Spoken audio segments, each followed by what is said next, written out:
Our Wednesday regular is Anna Loisel. She is a relationship coach, and it's good to see you again, Anna. Thank you. I'm a regular.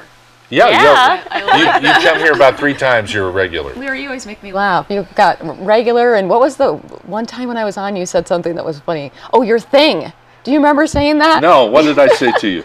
You said your thing? Yeah, you have this new thing like that. Yeah. So, yeah, pretty It's funny. a new thing. Yeah, it's a new thing. The morning brew. It's like we don't have a TV show, we have the TV thing. Yeah, We TV do thing. here. Okay. We do. Well, how's your week? Good. Working with couples, Nice. helping them out. And what are you seeing? Are you having some people come in with some?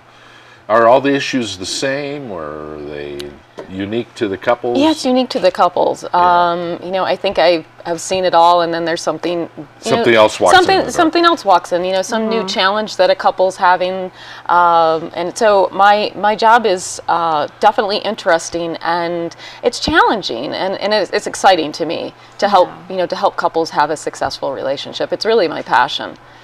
Do you see a lot of people with premarital issues? More like needing coaching before they jump into the marriage? Yeah, I think that's the best time because there's so many things that couples often don't think about when they're engaged and they're all in love, and often in that honeymoon stage, where they're excited and they haven't really thought about there's money that they need to think about. How are we going to handle our finances? How are we going to handle living together? Just living together, right? Our differences, Yeah. parenting, if they're going to have children, or if they've already have children, how are we going to do that?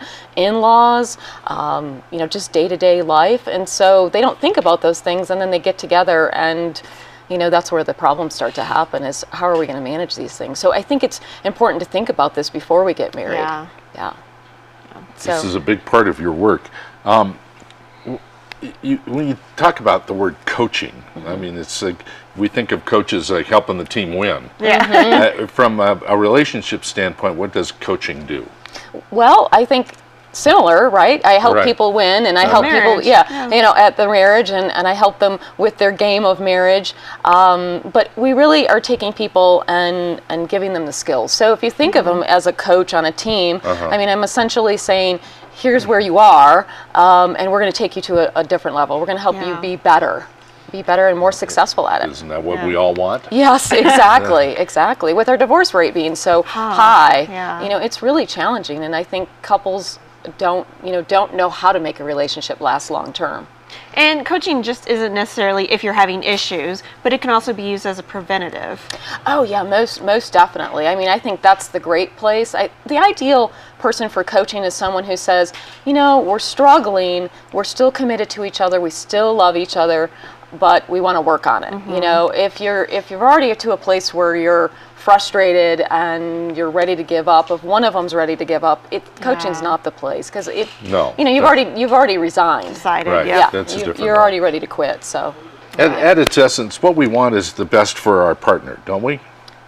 I mean, and that's the ideal situation. well, that's what we want. Yeah. The idea is that what I want needs to be just as important as what you want, though. So that's where couples have to learn is how to So how do you meld weigh that. that? How do you weigh that? Yeah. Well, it's about negotiating. It's about saying, look, here's what I need, but let me understand what you need, and then how do we negotiate that? That's the big piece of it. And couples often don't want to. You'll hear, or an individual won't want to because they want to get their own way, or it's just about me, and they haven't learned how to take into consideration someone else. And so I think I said last week, we're talking about, it's a two-party system. I mean, we really have to be able to make this work. And how are we going to meld differences? Because there's a lot of differences.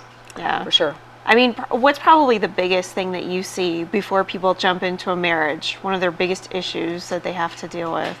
Well, often it's about just being able to communicate, but communication is about, I don't know how to express my need in a way that you understand it and that you're willing to meet it. Right. And so we're all trying to get our needs met. That's actually what we're doing. People don't even realize that. I mean, it's not something that's even, we don't speak about that. And when we speak about needs, often people think of being needy. Yeah. And that's not what, we all have needs. We all have the need for touch, connection, love, intimacy. And so we're trying to get those met, but often we're using force to get them to get them met. There's a famous, it's a British play. It's called I Love You, You're Perfect, Now Change. Yeah, I've heard of that. Right. And then it's often, people will go into marriages with that thought process of, hey, I'm going to change this I'm going to person. change this person, and don't And ever. can people really change? Well, they can if they want to, but not because you want them to. Yeah. It's because they want to. Right. Yeah. All right, you still looking for couples to work with? We are. From the We Morning are Brew? looking for Okay. couples. How do they get a hold of you? They're going to go to annaloisel.com/morning-brew. Okay. There's the URL on the screen right there. And /. Morning Morning Brew. dash Dash brew. Yeah, Okay. they can find it if they go to my website. Okay.